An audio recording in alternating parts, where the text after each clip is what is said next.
Assalamualaikum warahmatullahi wabarakatuh. Perkenalkan, nama saya Rubiah Adawiyah dari kelas Ilmu Al-Quran dan Tafsir 1B. NIM saya 21111110046. Saya di sini akan menjelaskan tentang sejarah qiraat Al-Quran.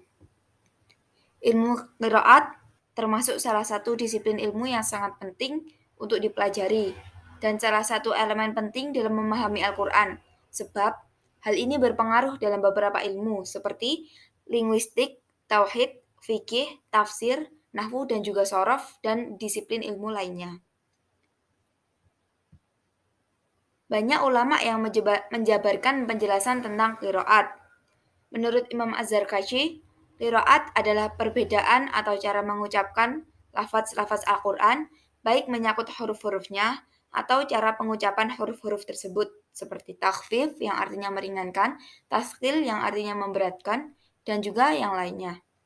Sedangkan menurut Imam As-Sabuni, qiraat adalah suatu mazhab pelafalan Al-Quran yang dianut salah seorang imam berdasarkan sanad-sanad yang bersambung kepada Rasulullah Shallallahu Alaihi Wasallam.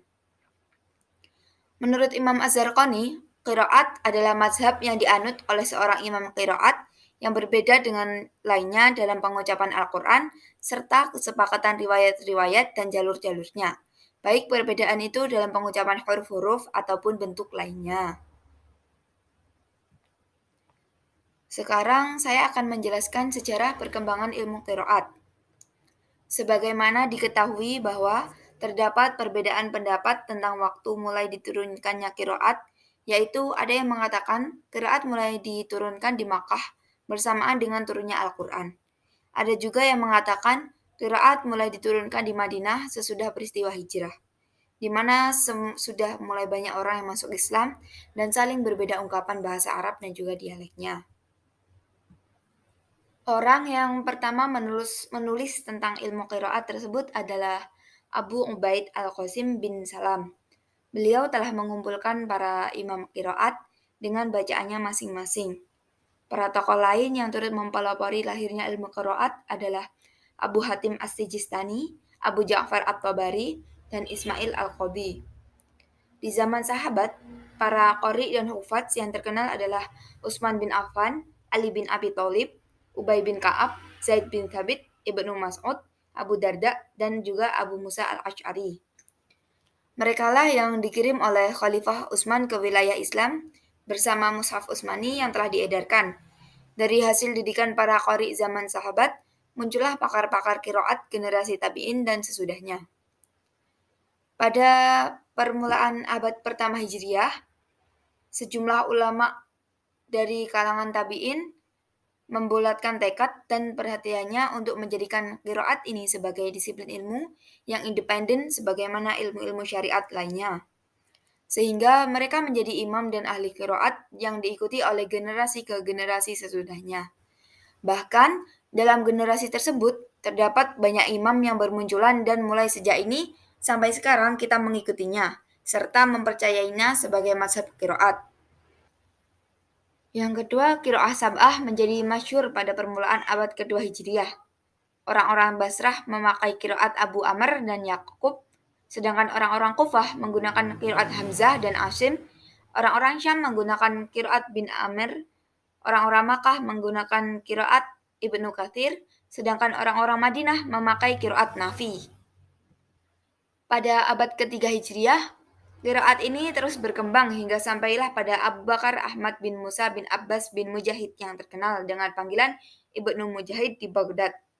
Beliaulah yang membukukan qiraah sab'ah atau 7 qiraat dari 7 imam yang dikenal di Makkah, Madinah, Kufah, Basrah, dan juga Syam. 7 imam qiraat sab'ah tersebut antara lain yang pertama adalah Ibnu Amir. Nama lengkapnya adalah Abu Imran Abdullah bin Amir al-Yasubi yang merupakan seorang qadhi di Damaskus pada masa pemerintahan Ibnu Abdul Malik. Beliau berasal dari kalangan tabi'in yang belajar qiraat dari Al-Mughirah bin Abu Syihab al-Makhzumi, Utsman bin Affan, dan juga Rasulullah Shallallahu Alaihi Wasallam. Yang kedua ada Ibnu Katsir. Nama lengkapnya adalah Abu Muhammad Abdullah bin Katsir ad-Dari al-Makki. Beliau adalah imam qiraat di Makkah dari kalangan tabi'in yang pernah hidup bersama sahabat Abdullah bin Zubair, Abu Ayyub Al-Ansori, dan Anas bin Malik. Yang ketiga ada Asim Al-Kufi. Nama lengkapnya adalah Asim bin Abi Najud Al-As'adi. Beliau merupakan imam qiraat Kufah yang paling bagus suaranya dalam membaca Al-Quran. Yang keempat ada Abu Amr. Nama lengkapnya adalah Abu Amr Zabban bin A'la bin Amr Al-Basri, yang sering juga dipanggil Yahya. Beliau merupakan salah satu imam qiraat yang paling banyak guru qiraatnya. Beliau seorang guru besar qiraat di kota Basrah. Yang kelima ada Hamzah. Nama lengkapnya Hamzah bin Habib bin Imarah Az-Zayyad Al-Fard At-Taimi, yang sering dipanggil Ibnu Imarah. Beliau berasal dari kalangan hamba sahaya Ikrimah bin Robi. Yang keenam ada Al-Kisai. Nama lengkapnya adalah Abul Hasan Ali bin Hamzah bin Abdillah bin As'adi. Selain Imam Qari, beliau juga terkenal sebagai Imam Nahwu dari orang-orang Kufah. Yang ketujuh adalah Nafi'. Nama lengkapnya Abu Ruwaim Nafi' bin Abdurrahman bin Abi Naim Al-Laisiri. Beliau lahir di Isfahan pada tahun 70 Hijriah dan wafat di Madinah pada tahun 1169 Hijriah. Selain qiraat yang 7 di atas, Imam Al-Jazari mengumpulkan 3 qiraat yang lain dengan qori-qorinya, yaitu Abu Muhammad Ya'qub bin Ishaq Al-Hadrami, Abu Muhammad bin Hisham, Abu Ja'far Yazid bin Al-Qaqqa Al-Makhzumi. Selain qiraat yang 10 ini, muncullah pula 4 qiraat dengan qori-qorinya. Yang pertama adalah Muhammad bin Muhaizis Al-Makki. Yang kedua ada Al-Ammash Al-Kufi. Yang ketiga Hasan Al-Basri. Dan yang keempat Yahya Al-Yazidi. Dengan munculnya 4 qiraat ini, maka semuanya menjadi qiraat 14 yang terkenal dengan sebutan qiraah Arba'ata Asyarah. Namun, qiraah 4 yang terakhir ini adalah qiraah yang lemah atau syadz, karena tidak memenuhi syarat-syarat qiraat yang telah ditetapkan para ulama.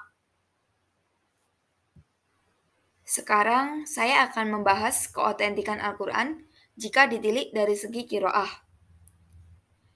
Imam Makki bin Abi Thalib berkata, setelah wafatnya Rasulullah, pada masa Abu Bakar dan Umar bin Khattab, mereka mengutus para sahabat Ahlul Qura untuk menyebarkan dan juga mengajarkan Al-Quran dan ilmu-ilmu agama ke berbagai daerah, sebagaimana bacaan yang mereka dapatkan pada masa Rasulullah. Akan tetapi, setiap daerah yang mereka singgahi berbeda bacaan Al-Quran yang diajarkan oleh Rasulullah. Lalu kemudian, pada masa Khilafah Utsman bin Affan, perbedaan bacaan ini tersebar pesat di kalangan kaum muslimin, sehingga dikhawatirkan akan terjadi perpecahan umat Islam sebagaimana yang terjadi pada kaum Yahudi dan juga kaum Nasrani. Lalu kemudian sahabat Huzaifah bin Al-Yaman mengusulkan kepada Khalifah Utsman bin Affan untuk menyeragamkan Al-Quran ini dalam satu huruf. Khalifah pun menyetujui usulan sahabat Huzaifah tersebut. Kemudian beliau membentuk sebuah kepanitiaan yang diketuai oleh Zaid bin Thabit untuk membukukan Al-Quran yang telah disepakati bacaannya oleh para ahlul qura dari kalangan sahabat. Dan setelah selesai ditulis, Khalifah Utsman lalu kemudian memerintahkan untuk membakar semua catatan Al-Quran yang telah disepakati oleh para ahlul qura dari kalangan sahabat. Lalu kemudian kembali para sahabat ahlul qura menyebarkan ajaran Al-Quran yang telah disepakati ke berbagai penjuru daerah. Saya rasa sekian dari saya penjelasan tentang sejarah qiraat dan juga keotentikan Al-Quran dari segi qiraat. Terima kasih, mohon maaf atas kurang dan lebihnya. Sekian dari saya. Wassalamualaikum warahmatullahi wabarakatuh.